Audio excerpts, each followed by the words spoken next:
تو میں یہی کہہ رہا ہوں کہ اگر صوبائی حکومت پراپرلی بیہیو کرے گی تو کیوں ریاست گورنر راج لگے گی؟ اگر وہ اس قسم کے کریں گے، اس قسم کے ہم لوگ شہادتیں بھی دے رہے ہیں، ٹیررزم ہو رہی ہے، کیا کچھ ہو رہا ہے، اور آج آپ کہہ رہے ہیں کہ نہیں یہ چیزیں نہیں ہونی چاہیے۔ اور اگر ہائپوتھیٹیکل سوال کریں کہ اگر سے گورنر راج لگتا ہے، آپ کے علاوہ کیا کوئی اور آپشن ہوگا؟ کئی دوسرے سیاستدانوں کے ہم نام سن رہے تھے، اور اگر آپ ہوئے، دو سوال ہیں اس میں، اگر آپ ہوئے گورنر، اگر ایک گورنر راج امپوزڈ ہوا، کیا مطلب آپ بہت ان سے سختی سے پیش آئیں گے، یا کیونکہ ظاہر ہے یہ لوگ بھی چپ نہیں بیٹھیں گے، یہ لوگ بھی احتجاج کریں گے، روز بروز ایجیٹیٹ کریں گے، دھرنے دیں گے؟ دھرنوں میں تو آپ کو پتہ ہے سب سے ایکسپرٹ مانی جاتی ہے پی ٹی آئی۔ دیکھیں میں سمجھتا ہوں کہ سب سے پہلے ریاست ہے، اس کے بعد سیاست ہے۔ ریاست ہوگی تو ہم سیاست بھی کریں گے، ٹاک شوز بھی کریں گے، سب کچھ کریں گے۔ اگر ریاست خدا نخواستہ نہیں ہوتی ہے تو یہ چیزیں نہیں ہوتی ہیں۔ تو بات یہ ہے کہ آئین میں گورنر راج کی شک موجود ہوتی ہے، تو پی ٹی آئی کیوں یہ چاہتی ہے کہ صوبے میں گورنر راج لگے؟ کیوں ایسا بیہیو کرنا چاہتی ہے کہ صوبے میں گورنر راج لگے؟ کیوں یہ چیزیں ایسے کرنا، اپنے آپ کو جو ہے نا وہ کرنا چاہتے ہیں؟ میں تو کہتا ہوں بہت کوئی بڑی بات نہیں ہے۔ آپ این ایف سی میں سی ایم صاحب گئے، اپنی ٹیم کے ساتھ گئے، بالکل، تو کوئی تو مطلب ہے، میں کہتا ہوں کہ ہمارے اگر صوبے کے ایشوز ہیں، ہمارے صوبے کا مقدمہ ہے، اگر کوئی لڑے گا پراپرلی تو وفاق کبھی انکار نہیں کرے گی، لیکن لڑنے کا طریقہ دلیل اور دلائل ہے، لڑنے کا طریقہ گالم گلوچ نہیں ہے۔ اگر میں کوئی ریکویسٹ کروں گا کہ جی مجھے ایک چائے کا کپ چاہیے، اور نہیں بولوں گا کہ آپ کو کوئی اور بھی مجھے چائے کا کپ دے گا، تو دو مختلف چیزیں ہیں۔ تو بات یہ ہے کہ اگر آپ دلیل و دلائل کے ساتھ جائیں، اپنے مقدمے پیش کریں، تو شاید اپوزیشن بھی آپ کے ساتھ ہوگی اور میں بھی آپ کے ساتھ وفاق کے ساتھ لڑوں گا، یہ ہمارا سی ایم ٹھیک ہے۔ یہ صحیح لیکن آپ گالم گلوچ کریں گے اور آپ کہیں گے نہیں ہم ریاست کو بھی نہیں مانتا، اور جو پھر آپ اپنے بریگیڈ جو سوشل میڈیا کی اس پہ ٹرولنگ شروع کر دیں گے، اپنی ریاست کو بدنام کریں گے، اپنی فوج کو بدنام کریں گے، اپنی چیزیں، تو آپ کس کو فیڈنگ کر رہے ہیں؟ آج انڈیا ہمارا میدان میں مقابلہ نہیں کر سکتی ہے۔ آج انڈیا کو ہم نے 4 دن میں جو سبق سکھایا ہے، آج وہ افغانستان کے تھرو ہمیں، آج اگر ہم افغانستان سے کہتے ہیں کہ انڈیا اور اسرائیل آپ کی سرزمین ہمارے خلاف استعمال کر رہی ہے، اور یہ جو ٹی ٹی پی اور یہ چیز دہشت گرد ہیں، ہم نے 40 سال 45 سال ہم اپنے بھائیوں اور بہنوں کو رکھا، ہم نے ان کو پروٹیکشن دی۔ آج اگر ہم کہتے ہیں کہ جس کے پاس لیگل ویزا نہیں ہے وہ جا کر ویزا لگا کے واپس آ سکتے ہیں، ہم ویلکم کریں گے، لیکن مجھے پی ڈی آئی کے دوست بتا دیں کہ کہتے ہیں نہیں جانا چاہیے، آپ مجھے بتا دیں کہ آپ کو کون سے اتنا اچھا ملک ہے جس میں پاکستان کے ویزے کے بغیر کوئی پاکستان کا شہری رہ سکتا ہے؟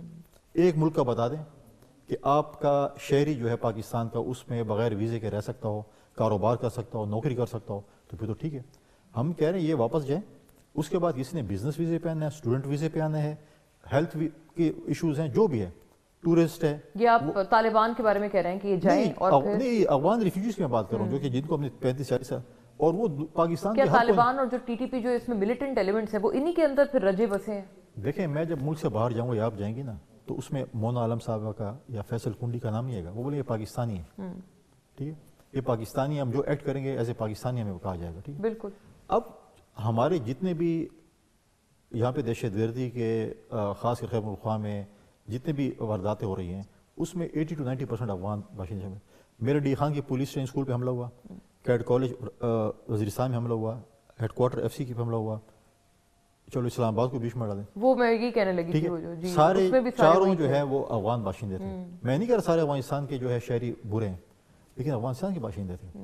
تو ہم یہ کہہ رہے ہیں کہ آپ بالکل آئیں، ہم وہ دیکھ چاہتے ہیں کہ جن کے پاس ویزے ہوں گے ہم کو کچھ نہیں کہیں، جو بغیر ویزے ہوں گے اس کا مطلب ہے کہ وہ کوئی غلط کام کر رہے ہیں یا کوئی ہمارے مطلب شک و شبہ میں۔ ایک اور بات آتی ہے ویسے گورنر صاحب کے، کہا یہ جاتا ہے کہ دیکھیں یہ جو افغانستان کے حوالے سے ایک پاکستان کا سٹانس ہے، اور طالبان کو لے کر جو ایک بڑا ایک ہارڈ قسم کا سٹانس ہے، پھر فتنہ الخوارج باقاعدہ ہم ان کو کہتے ہیں، اس میں صرف پی ٹی آئی نہیں ہے اس کی خائف، اس میں مولانا فضل الرحمان صاحب کی بھی جماعت کو جو ہے وہ افغانستان سے کنفرنٹیشن اچھی نہیں لگتی، جس کا اظہار برملا طور پہ ہمارے سارے پروگرامز میں وہ لوگ کرتے رہتے ہیں کہ یہ پالیسی ہمیں اسٹیٹ کی بالکل ناقابل قبول ہے۔ آپ لوگ بطور حکومت وقت یا وفاق، آپ لوگ یہ اس طرح کی یا اس نوعیت کی تنقید آپ مولانا صاحب پہ یا ان کی جماعت پہ کیوں نہیں کرتے؟ پی ٹی آئی کا ایک یہ بھی بڑا ایک گلہ ہے۔ دیکھیں مولانا فضل الرحمان صاحب اور پی ٹی آئی کے ہمارے دوست ہمیں یہ بتا دیں، جو ملیٹنٹس آئے ہیں، جو پاکستان کے آئین کو نہیں مانتے، جو پاکستان کے قانون کو نہیں مانتے، وہ ہمیں یہ بتا دیں کہ ہم ان کے ساتھ کیا کریں۔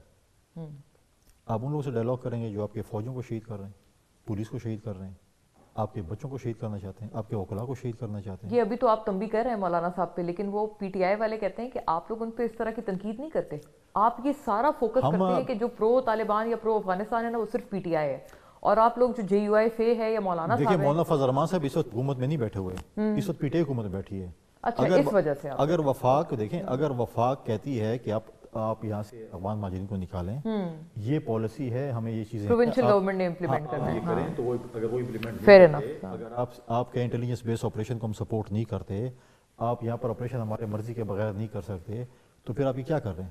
اگر مولانا صاحب ایک بات کہہ رہے ہیں، ان کے اپنے پوائنٹ آف ویو ہے کہ جی آپ فار ایگزامپل ڈائلاگس کریں، آپ یہ چیزیں نہ کریں. اب دیکھیں، میں اور مولانا صاحب تو ایک علاقے کے ہیں نا، بالکل. اور مولانا صاحب بھی کہتے ہیں اور میں بھی کہتا ہوں کہ جی اب ہمارے جو فارمر سی ایم تھے وہ تو کہتے ہیں میں بتا دیتا ہوں. گنڈا پور صاحب جب آپ بتا دیتے ہیں، اپنے آپ کو سیو کرتے ہیں، اپنے لوگوں کو جو ہے نا زندگی جیرن بنائی ہوئی ہے. اب ہم کہتے ہیں ہم شام کے بعد گھر سے نہیں نکل سکتے فار ایگزامپل. اور جیسے گنڈا پور صاحب کا آپ نے تذکرہ کر ہی دیا ہے، تو آپ کی تو ان سے خاص محبت تھی، میں اس طرح سے بات کروں تو. اور ہمارے ساتھ جب ان کا انٹرویو ہوا تھا، انہوں نے برملا آپ کا بڑا ذکر کیا تھا. آج کل کہاں ہے گنڈا پور صاحب؟ اور کیا ان کے ہوتے ہوئے، سہیل آفریدی کے ہوتے ہوئے فرق کیا تھا؟ دیکھیں 2-3 چیزیں تھیں. آج کل کہاں ہیں مجھے تو خود بھی نہیں پتا، شاید گاؤں میں ہوئی ہے. اور مطلب کہاں سے میری مراد ہے کہ مطلب پولیٹکس میں کوئی ایکٹیو ہیں یا تھوڑے پیسیو ہو گئے؟ دیکھیں، میں نے ہمیشہ آپ کے پروگرامز میں شاید کبھی کہا، اور اس میں کہا تھا کہ میں ہمیشہ کہتا کہ پی ٹی آئی جلد یوم نجات منائے گی. اور جس دن پی ٹی آئی کو پتہ چلے گا اس کے اندر میر صادق اور میر جعفر کردار کس نے ادا کیا، تو اس دن ان کو پتہ چلے گا کیا تھا. دیکھیں، آپ ان کو میر صادق میر جعفر کہہ رہے ہیں؟ دیکھیں میں تو کہتا ہوں کہ میرے صوبے کے وزیر اعلیٰ کو کیوں نکالا، ہمیں بتائیں نا. پی ٹی آئی یا وہ میر صادق اور میر جعفر کردار ادا کر رہے تھے، یا کرپٹ تھے، یا انکمپیٹنٹ تھے. ٹھیک. اب مسئلہ یہ ہے کہ کیا وجہ ہے؟ آپ کو بھی تو کوئی ریزن ہوگا، آپ ہیلم آف افیئرز میں بیٹھے ہیں. میرے خیال میں انہوں نے بڑا میر صادق اور میر جعفر کردار کیا. اور میں بتاؤں کہ شاید اپوزیشن کو اتنی خوشی نہیں تھی ان کے جانے کی جتنی پی ٹی آئی کے لوگوں کو خوشی تھی. یہ بات درست ہے. اور وفاقی حکومت پہ اکثر یہ کہہ رہے تھے کہ آپ تو گنڈا پور صاحب پہ اتنی تنقید کرتے تھے، اب آپ انہی کا دفاع کر رہے ہیں. بلکہ آپ نے بھی دفاع کیا تھا ان کا، آپ نے کہا تھا سگنیچر میچ نہیں ہو رہے ان کے. نہیں، میں دفاع نہیں کیا تھا. اس میں دیکھیں ٹیکنیکل 2-3 ایشوز تھے. اس میں یہ تھے کہ انہوں نے استعفیٰ بھیجا پہلا، کوئی رات 1 بجے 12 بجے جتنے بھی بجے تھے، اور ان کے سٹاف جو بھی تھا، مطلب ناٹ این آفیشیل آفیسر، جا کے گیٹ پہ کسی کو وہ دے دیا فائل کہ یار یہ گورنر صاحب کو دے دیں. اب ہمارے گیٹ پہ کئی لوگ آتے ہیں جو اپنی فائلیں دیتے ہیں، پھر وہ آفس جاتے ہیں، اس کے بعد پھر جو بھی ہے پروسیس میں آتے ہیں. اب آپ مجھے بتائیں، سی ایم ہاؤس کوآرڈینیشن کر رہے ہیں گورنر ہاؤس کے ساتھ، پراپر پروٹوکول ہوتا ہے ان کا پرنسپل سیکرٹری ہمارے پرنسپل سیکرٹری سے بات کرتا، یا ان کا جو بھی سی ایس او جو بھی ہے وہ ہمارے شاید M S C I D C سے بات کرتے کہ ہم فائل بھیجیں آپ ریسیو کر لیں. تو مجھے ٹویٹر سے پتہ چلا کہ میں نے استعفیٰ سائن کر دیا اور ہمیں بھیج دیے. ٹھیک. اس کے بعد جب انہوں نے سیکنڈ استعفیٰ جب بھیجا تو مجھے باقاعدہ اسپیکر صاحب کا فون آیا کہ ہم ان کا سیکنڈ استعفیٰ بھیج رہے ہیں، آپ اس کو دیکھ لیں. میں کہا ٹھیک ہے. تو لوگوں نے اس میں کیا تھا کہ جی میں نے نہیں کہا کہ آپ نے ہینڈ رائٹنگ سے، میں نے کبھی دیکھیں میں تو پہلا استعفیٰ آتا تو میں اس پر لکھتا نوٹ کیا نہیں آپ نے یہ ہینڈ رائٹنگ سے کیوں لکھا ہے. اور پہلے استعفے پہ میں اگر اعتراض کرتا تو بہت سی چیزیں تھیں. ایک تو نے کہا تھا کہ میں نے اپنے پارٹی کے چیئرمین کے کہنے پہ کیا، ان کا پارٹی کا چیئرمین گور علی خان تھا، ناٹ عمران خان. ٹھیک ہے، فاؤنڈر لکھنا چاہیے. پھر اس نے 2 چیزیں کہا کہ میں جب آیا تو حالات جو ہے ہمارے وسائل یہ تھے اور دہشت گردی یہ تھی، مطلب اس نے بہت کم کر دی تھی، حالانکہ دونوں چیزیں بہت بڑھ گئی تھیں. اگر میں چیزیں اس کو جواب دیتا تو بہت سی. اور آپ نے نہیں، مطلب یہ تو اب ساری بات پرے ہو گئی ہے کیونکہ آپ نے ان کو میر صادق میر جعفر کہا. نہیں، دوسری بات یہ تھی، دیکھیں جب اس کا سیکنڈ استعفیٰ تھا میں اس وقت آؤٹ آف سٹی تھا، تو میں نے ریسیو کیا، ان کو ریسیونگ بھی دے دی.